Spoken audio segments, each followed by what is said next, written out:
a boy in India who wanted to find God. And so he went to a guru and he said, "Please, sir, I want to be your disciple. I want to find God." And the man said, "Well, okay, let's take a walk by the river." And so he led the boy down to the river and out into the water. And he turned to the boy and he grabbed his head and he held it under the water. And at first the boy thought, well, okay, must be a blessing of some kind. And he was holding his breath, and then finally he didn't have any breath left and he was starting to struggle, and still the guru held his head down, and finally the boy started flailing around, and the guru pulled his head up and he said, "What did you want more than anything?" And the boy, sputtering and gasping, said, "Air, air." And the guru said, "When you want God that much, come back to me." We have to love God and want God the way a miser loves money, the scriptures say. The way the beloved longs for the beloved. The way a drowning man wants air. And if we don't, if we look around in our hearts and go, well, I'd really just like to have a new house and a yacht and a car and a Porsche and, all those fun things. And yeah, I kind of want God. Well, that's okay. You have eternity. You can search and play with all the toys of this world as long as you want. Until you understand, till we all understand that with God everything falls into place, and without God everything falls apart. We have that choice always. As I was listening to Prem read the Bhagavad Gita reading of regarding with equal gaze a clod of mud, a stone, and a bar of gold. Imagine the consciousness, that dispassion, that unattachment, that freedom.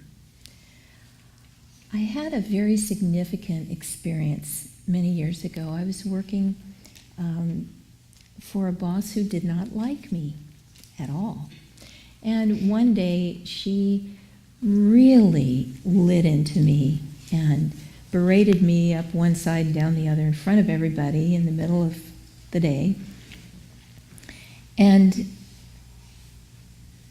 I didn't know it at the time. We never know these things. But she was very sick. She would die not too long after that. So, she was struggling very, very deeply. Her marriage was falling apart. It was a lot going on that I didn't know about. I just knew she didn't like me. She was yelling at me. So I had a choice in that moment. I could have started to cry. I could have stormed out, slammed the door, take this job. I could have quit. I could have done all kinds of different things. But studying these teachings, hanging on to these teachings, something like that happens. And I decided I could choose. I could choose my reaction. That's what the scriptures say. And so instead of doing any of those things, I just let it roll by. I did not react. Isn't that a triumph? Imagine that feeling in your own life when you really want to just give them the old 1-2 punch, but you don't. You just don't react. And so, life went on in the job that day, and people were looking at me like, "What are you going to do?" I didn't do anything. Just kept doing my job. And the boss came by, looking at me. Just polite, normal, regular. When a clod of clay comes into your life, don't react. Just let it be. And she never yelled at me again. We can choose how we will react. If someone says they hate us, we can run away in fear and sorrow, or we can just keep loving. That's our test. How will we react? Keep loving. There's that passage in the autobiography about the familial warmth is a very good one. And if we all look around in our lives, there are aspects of familial warmth in one degree or another. Maybe not very much, but some. And we shouldn't look at those aspects of familial warmth in our lives and be embarrassed. You know, oh no, I'll never find God. I have familial warmth. It's okay. God wants us to have that experience of love and to give love. God is love. He doesn't want us not to love. But again, we have to learn to love with His love, not with our own human attachment and desire. And I've seen some parents, the child is 2 years old and they've already enrolled them in the best kindergarten and the best high school and the best college. They've got their name in there. That kid had better perform, Be free in your love. Be unattached in your love. How often does it happen that the person nearest and dearest to us might have a bad day, might snap at us, might bite our head off? How are we going to react? Is it going to be a knee-jerk reaction of, well, oh yeah, what about you? Or, just getting right in there and coming to fisticuffs over some stupid little thing. How much more free it is to go inside and just say, having a bad day. Okay, go away. Come back and keep loving. Just keep that love going. It transforms your life. That's how we can have heaven on this earth. Some people can make a heaven anywhere. We've heard of those stories in concentration camps even, where people love God, they are cheerful, and they survive through loving. And some people can take heaven and turn it right into hell. No problem. It's all what we do on the inside. So remember, God wants you to have love in your life. He wants you to have that freedom. Choose correctly. Choose your reactions in a godly way. Never react with hate or anger. Give love. He wants us to have what we want in this world, but He wants us to have it in the right way. So this week, try to feel that towards everyone. And remember, too, that as Swami said, pain and pleasure for the soul are not that different. Isn't that an interesting thought? They're not that different. They're both an affirmation of limitation. What we want to do is get beyond that limitation and soar in freedom.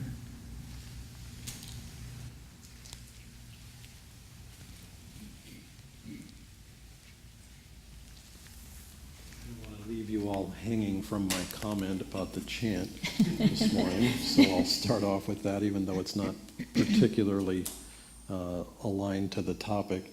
But it's one of these interesting things. Actually, it is a little bit aligned to the topic. He knows whom you let know. If we say he versus she, I mean, obviously she knows. You can't say that only. Does it mean only men are going to realize? I mean, that's too absurd to even address. There are women saints. There have been women saints in every tradition. They have known God just as well as any male saint. The issue isn't gender. The issue is who knows. Who knows? There's only one masculine principle. This is a teaching from the Indian tradition, and that's God. Like in the first chant that we sang, I am he, blessed Spirit, I am he. We don't say I am she. Now we can relate to God any way we want. We can relate to God as the Divine Mother, as the Heavenly Father, and that relationship is our own choosing, it's our own choice. But he knows means that person has become one with Spirit, and the soul has no gender. There's no, English, unfortunately, leaves us with this awkward gender choice. You don't say it knows whom, it's one of these things where it's like you have to pick one way or the other. But anyway, he knows because he has become one with that masculine principle. So it's in that oneness that there is no more gender. There's no more male versus female. So anyway, we can leave it at that. But the reason or the way that this ties to the topic is these scriptural statements have multiple levels of meaning.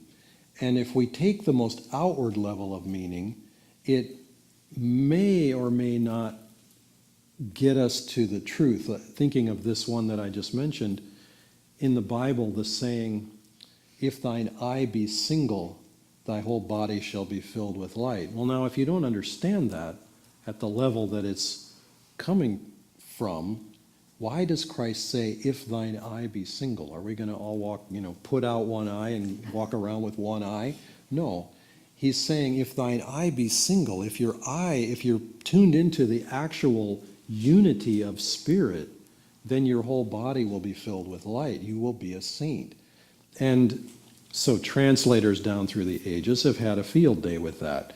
If your eyes are good, then your whole body will be filled with light. If your eyes are sound, blah, blah, blah, blah. I mean, all sorts of interesting ways of trying to bend the truth into their understanding of it because they couldn't get to the subtler level of it. These are sometimes very esoteric truths. And Christ had to speak in parables, or he had to speak in ways that people could relate to. The parable of the prodigal son, parable of the talents. I mean, I remember studying all these things as a child when we went through Sunday school and studied different teachings in the Bible, and they were wonderful, actually, because they gave us a concrete example of how do people behave. How can we relate to these things from whatever level we're on? But the saying, the passage in the Bible today is speaking of, I came not to bring peace, but a sword. Now, this is interesting. If I cast my mind back through history, I could easily see someone finding great justification for the Inquisition in this. I came to bring not peace, but a sword. Oh, let's take up the sword. Let's go to Jerusalem. Let's retake Jerusalem. Let's, burn the infidels. Let's, et cetera, et cetera. What does he mean by this? He means in the outward world, he could not have the role of bringing peace on earth. Why? Because it's not in one person, even a master, even an avatar like Christ. It's not in his power to change people's choices. People still have the right to choose. And as Nirmala was pointing out, they can choose, they can make a hell out of heaven on earth, or they can make a heaven out of hell on earth. They can choose whichever level they want to be on. And that choice is given to the soul at the point where the soul begins its long journey through time and space, as the festival says. And we're all along that journey at some point. We may think that we're very far along, or we may think we're just getting started. We may not even know where the heck we are. But we all have free will to choose. We can choose where we want to ride on the bus. We can choose what level of consciousness we want to operate with. We cannot always choose the things that happen to us outwardly because we've already chosen, in a certain sense. We've already voted. We've already sort of given our energy in a certain kind of way, and the results of that are out there whirling around waiting to come back to us. And so we think, oh, well, I didn't really want that to happen to me. But in a certain sense we did, because we put forth the energy a long time ago, perhaps even in other lifetimes, where that has to find its way back to us. And so we choose and we learn, or we don't learn and we get the chance to do it again and again and again. And this is the school of life. But Christ is also saying, I didn't come to bring peace but a sword. And Swamiji points out in the reading, the sword is the sword of discrimination. We have to learn to choose rightly. We have to learn from our own experience. And sometimes we don't choose rightly, and so we suffer. And it's not God choosing to make us suffer. God suffers through us in that sense. I love the songs today, the Well Done, Lord, and these two chants. They're so beautiful. Free, oh free, Lord, free in thy bliss. To embrace that freedom is not to negate our own personal life. It's not to negate our family. It's not to sort of step away from all that we thought of. It's not to be bound by it. That's the difference. It's perfectly fine to have a body and a personality, and everybody had to come from somewhere. You know, we didn't hatch under a tree from a little berry or something. I mean, we came into this world through human means. Okay, so we grew up with some semblance of family, even if it was in an orphanage. I mean, there was some way that we got to where we are now. There's nothing wrong with having a story. The only thing is that we will suffer if we think we are that story. We are not the story that brought us to this point. We are the light that's shining through us. And we have the chance to identify more and more and more completely with that light. And to the degree that we choose to do so, that light blesses us. The old saying, the instrument is blessed by that which flows through it, applies on so many levels. We are instruments for whatever it is, whichever channel we choose to tune into. We are instruments for that channel, or for that energy, or for that message to come into this world. What message will it be? What message will we choose to say into this world? And life itself has this way of giving us the assignment of, what will you give yourself to? What will you choose to be an instrument for? Will it be something limited? Will it be something very, very expansive? We had the chance to meet, during the years that we lived in India, we had the chance to meet the President of India and have an interview with him. And Swamiji was releasing the book, The Essence of the Bhagavad Gita, explained by Paramahansa Yogananda. And so he brought the book and he was presenting a copy of it to the President of India, who received it very graciously. He actually went on to say, he actually said the words, "Maybe I will become your disciple, Swamiji." He actually said those. Can you imagine the president of any other country ever? I mean, he didn't say, I will. He said, maybe I will. But fascinating. This man was very evolved. He was a Muslim. And everyone in that country respected him because of his level of refinement and evolution spiritually. He was beyond sectarianism. He may have come from that tradition. He was not bound by that tradition. He gave himself to everyone. He gave himself particularly to children. He never married. He was dedicated to education. He spent a lot of his presidency traveling from school to school and addressing thousands and thousands of children. And you would often see photos of him with children climbing all over him or, tugging at his sleeve. That kind of refinement is just one little example of human potential. We all have divine potential living within us. What will we give ourselves to?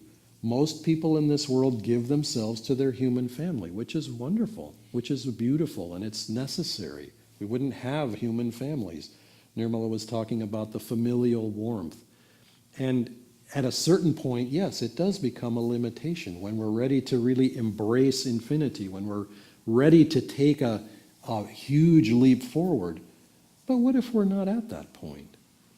Well, then, better to have familial warmth than familial freezerhood, the frozen tundra of familial existence or whatever. I mean, we might as well make some value out of it, some use out of it. But there comes a point where we're no longer willing to be bound by anything. And that's where Christ is speaking of use that sword of discrimination to get past everything that ties us down. In the Bhagavad Gita reading, imagine, just for a moment, imagine the consciousness that could lead you to look at a clod of mud, a stone, a bar of gold, all the same, to treat enemy, friend, chance comer, all alike, meaning to be loving and supportive to all of them, as appropriately loving and supportive to all of them. What an amazing state of consciousness would that be? That is our potential, each and every one of us. I'd like to conclude today by asking us to practice a second affirmation, and this is one that you either got one of these or else it's on the back of your little, or the bottom of your little sheet of paper here like this with the announcements on it. And I'd like to do it in unison so we get sort of 2 or 3 repetitions out of it without you having to wait for me to say it. So look at the first line. All of us have some work to do in this world. Visualize that work and see it as a divine service. A week from this coming Friday, we have the first of these Sharing the Heart of Yogananda programs in Sacramento, down by the Sac State at the, whatever that, Scottish Rite, whatever that place is called, anyway. You are all more than invited. You are extremely welcome, and you're also extremely invited to bring someone with you else who has never tuned into these things perhaps, or who would be interested. But anyway, let's repeat this affirmation.